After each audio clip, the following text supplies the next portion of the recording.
we're going to go into a very deep idea. It's going to be built off of a pasuk in this week's Parshat Va'Etchanan, but we're going to go beyond the scope of the content of the Parsha and really get into a talk of souls, a talk of the afterlife, the next world, Olam Haba, Gan Eden, the different dimensions and levels to our souls. A lot to talk about. So let's look at the pasuk we're going to talk about. V'shamarta et ha-mitzvah ve'et ha-chukim ve'et ha-mishpatim asher anochi mitzavcha hayom la'asotam. And you will guard the commandment, ha-mitzvah. It's actually singular, the mitzvah, ve'et ha-chukim, and the mishpat, the chukim, the statutes. Ve'et ha-mishpatim, these are generally referred to civil laws, regular types of laws that people come up with. Every country has them. Civil law. Asher anochi mitzavcha hayom. That I, anochi, same word used in the Ten Commandments, command you hayom, today, la'asotam, to do them, to fulfill them. This pasuk is from Devarim, Perek Zayin, pasuk Yud Aleph, the 7th chapter, 11th verse. Now, this pasuk mentions the idea of mitzvahs 3 times. Ha-mitzvah, then the chukim, and the mishpatim. Now, this brings us to a very important discussion, a discussion of the 3 categories of mitzvot, which is brought up in different ways. For example, the Sifrei Chasidut talk about chukim, mishpatim, and edut, which are again similar, the chukim and the mishpatim, the statutes, which are above intellect, the mishpatim, which are absolutely according to intellect, even if the Torah would not have commanded us the mishpatim, we would have on our own figured out the mishpatim. They're very intellectual, they're very sensible and logical, so much so that every society has a certain version of this. Obviously, we can have twisted societies, which we have today, and they'll twist this, but at the core, so every society acknowledges a little bit of normal, straight thinking. Okay? Don't steal, don't kill, don't lie. These are all obviously simple mishpatim. The chukim are statutes, which are really decrees of God in this case, which are not necessarily based on a reason or a tam. They're above intellect. They're super rational, and they're not limited or they're not fit in the idea of the expression of logic. They're above logic. And the third reference here is ha-mitzvah. So this is interesting because ha-mitzvah is pointing to a commandment which is not a chok because it's not above logic, but it's not a mishpat because it's not logical. It's a mitzvah that's in between the two. This is the way the Ben Ish Chai explains it in his book, Ben Ish Chai, of Yosef Chaim of Baghdad. And the point is that it has something in common with a chok, which is we wouldn't think of it on our own. But it has something in common with a mishpat because once the Torah commands us these pure mitzvot, meaning they're only mitzvot because God said they should be mitzvot, we wouldn't make them into our own system of laws and fulfillment, but because the Torah says that they're mitzvot, they are mitzvot. So in that sense, they're like a chok, which again only can come from Hashem to command something that is totally beyond the system of logic. But at the same time, it's like a mishpat, because once we do see the commandment, then we can understand it and make sense of it. It's originally beyond our grasp, but it becomes within our grasp of intellect and logic once it's pointed out to us, once it's shown to us, which itself is a beautiful, deep idea to try to keep in mind that, as human beings, we have a lot of potential, but we need help. We need help, and we need, a light kind of to show us the way. We need that guidance. We need to see in which direction to take all of our potential. Because, unfortunately, if we're left up to our own opinions and our own feelings and our own, natural way of thinking, we can define anything we want, any perverted thing we want as art. And so we need direction, we need guidance. And this middle mitzvah is showing us that we have to be guided by God and allow Him to lead us to higher and better, deeper places that we can reach only with the help of Hashem and seeing in His light and what He, in the light of Torah, what we can ultimately attain. For example, a very beautiful idea, it's a different parsha, Kedoshim.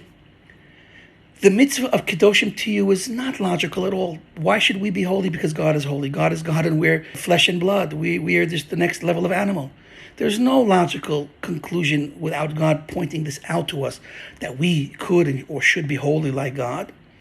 We should be a little bit nicer and better than the animals below us.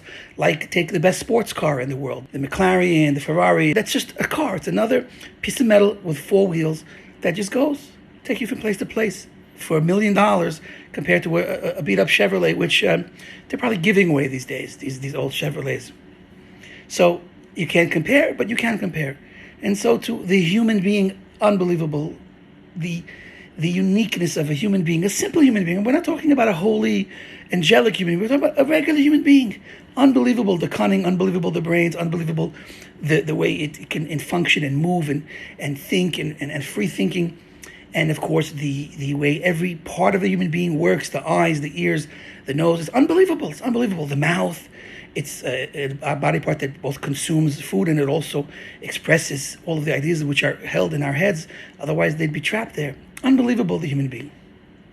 But again, we need help. We need help. We need Hashem to show us the way to rise to the true potential of what a human being is, and even more. As a Bnei Yisrael, we have to not only ascend to where the angels come from, but even beyond the angels. It's unbelievable. And that is what this middle mitzvah shows us. The mitzvah from God that connects us to God, because mitzvah means connection, and lifts us up beyond what we would have ever been able to fathom or even imagine. It's an unbelievable gift we have. So anyway, these are the 3 mitzvot. Logical mitzvot that are absolutely above and beyond and transcend logic. And then a mitzvah that is a little bit above the normal logic, but it's also attainable to what our brains can ultimately understand. And this is also related to a very beautiful analogy. This is brought in Hasidic Maimarim. I saw it in a Chabad Maimar. It's also discussed by RAbbi Yitzchak, one of the known Jewish philosophers from earlier times. A bird is an interesting creature. It has legs and can land on earth. It can dwell on earth, but it has wings that will uplift it to the heavens. So what is the bird? Is it a creature of the land or is it a creature of the heavens, of the skies? So it's essentially a creature of both. It can dwell on earth and it must land, but it also soars to the highest skies. The great eagles and other birds fly so high. This is a human being as compared to this bird. A human being has his legs on the ground, and we must be rooted, practical, or we must be, action-oriented, grounded. But at the same time, when we look up to the heavens, because we're able to just look up with our heads, we can look up to the heavens and we can soar. Our minds soar. Our dreams are big. We fly in a theoretical sense in this way.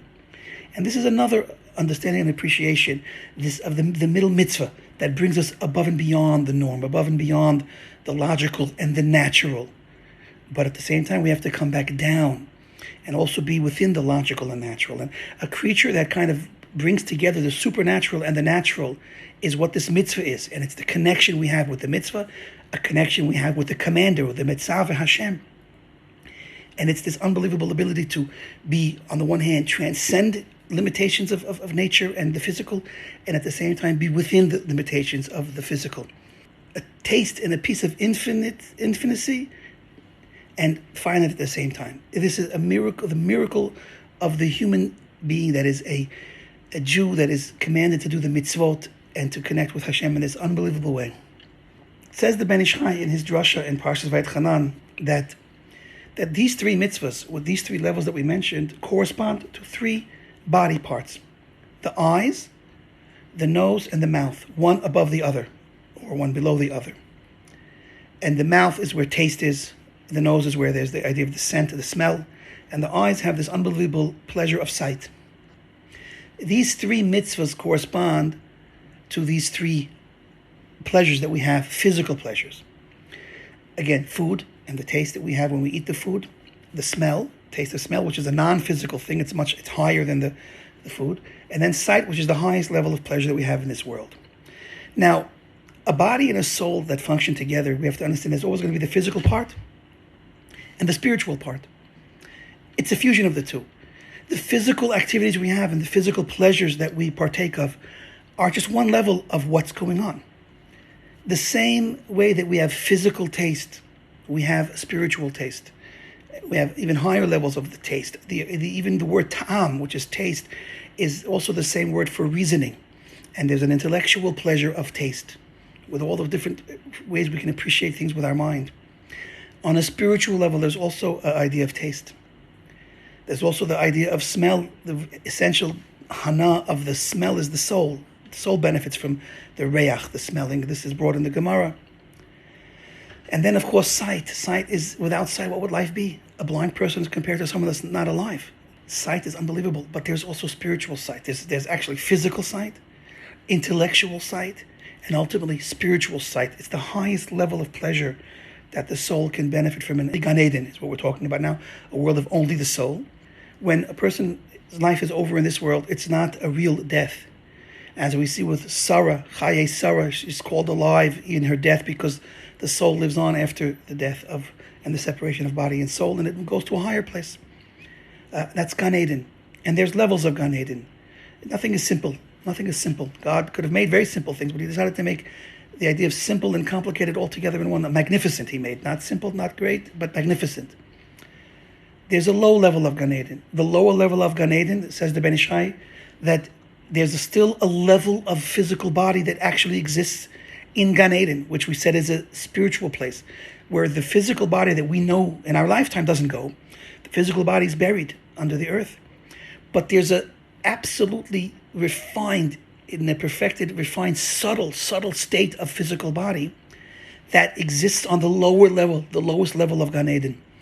I would just possibly connect it with the idea of Adam and Eve. They lived, so to speak, in a physical body, but it was in this Gan Eden before the sin.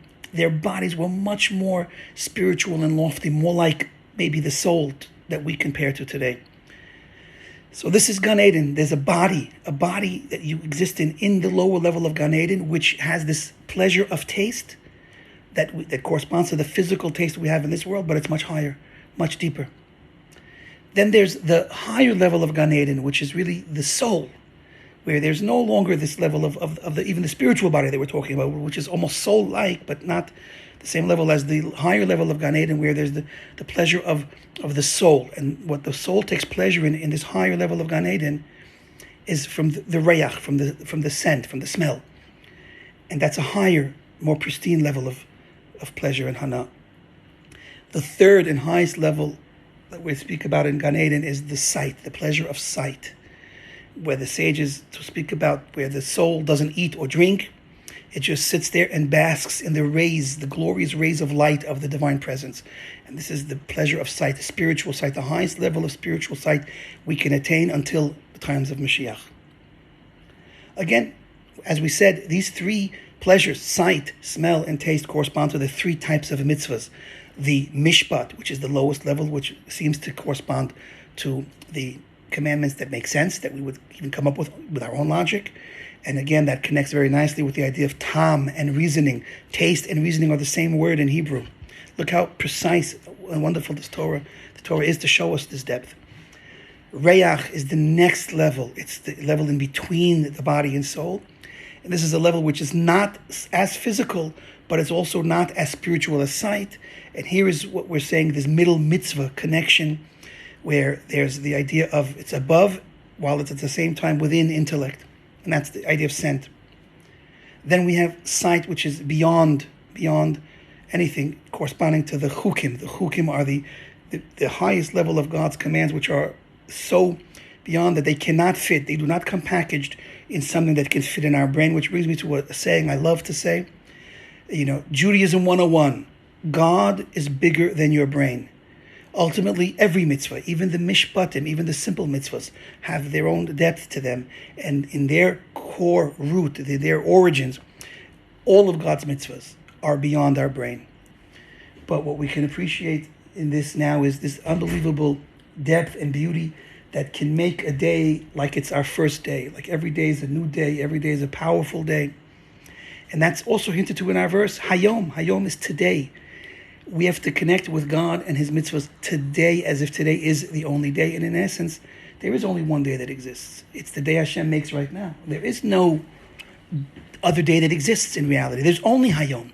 All of life and the real experience of life with Hashem can only take place in Hayom, in today, in one day.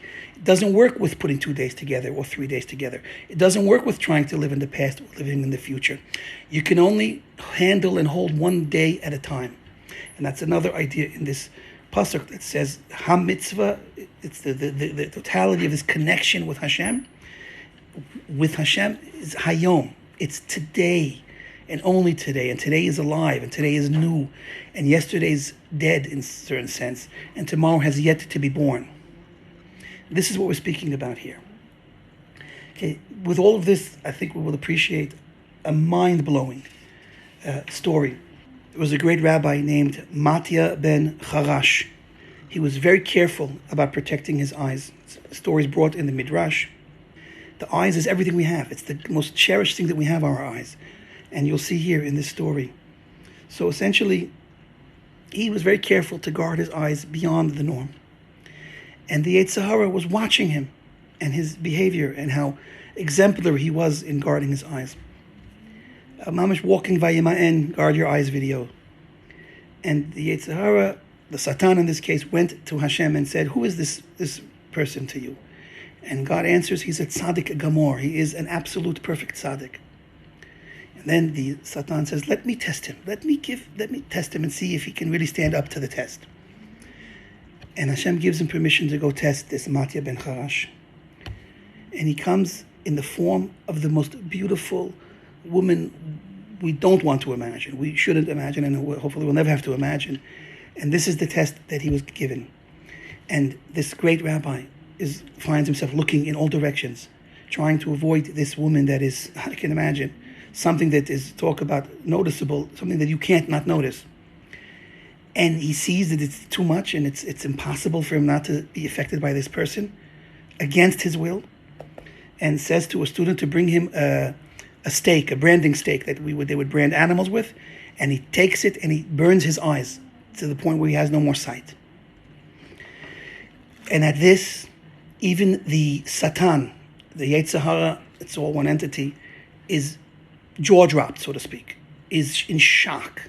This is a reaction that not even he could expect. No one could expect. This is how far this great rabbi took the guarding of his eyes. So, after this happens, God decides to send the angel Malach Raphael, to heal him. And Mamish, the angel Raphael, comes to this great rabbi and says, Hashem, God sent me to heal you. And the rabbi says, what's done is done. Leave me as I am. And he doesn't want to be healed. The angel goes back to Hashem and says what happened. And Hashem says, go back and tell him that I am his guarantor, that he won't have the same issues again. And with that, he accepts being healed. And this is the end of the basic story. But of course, again, the Ben Ish Chai in his drasha comes and really illuminates us, opens our eyes to an unbelievable depth based on Kabbalah and reincarnation. This Matya ben Charash, who was he? When the evil inclination, when the Satan was asking Hashem, who is he? This was a loaded question. The Satan was asking him, who is this person that's so careful about guarding his eyes? Must be that he sinned with his eyes in the past. Otherwise, he wouldn't be so careful today. And lo and behold, this is true. He was, Matya ben Charash was Palti ben Laish, who was in the times of the of King Shaul, when King Shaul decided that David HaMelech was Mored b'Malchut, and he took his wife away from him, Michael, and he gave him to someone to watch in the meantime, or to be with, to make sure that she was guarded. And who was it? This was Palti ben Laish, and he did what he could to avoid, making any contact with David HaMelech's wife. But he had no choice because of the king was ordering him. And so he did this, and it says that he put a sword between him and between her. And even with all this efforts to try to be righteous in this difficult situation, he couldn't help but have pleasure by looking at her beauty. Right?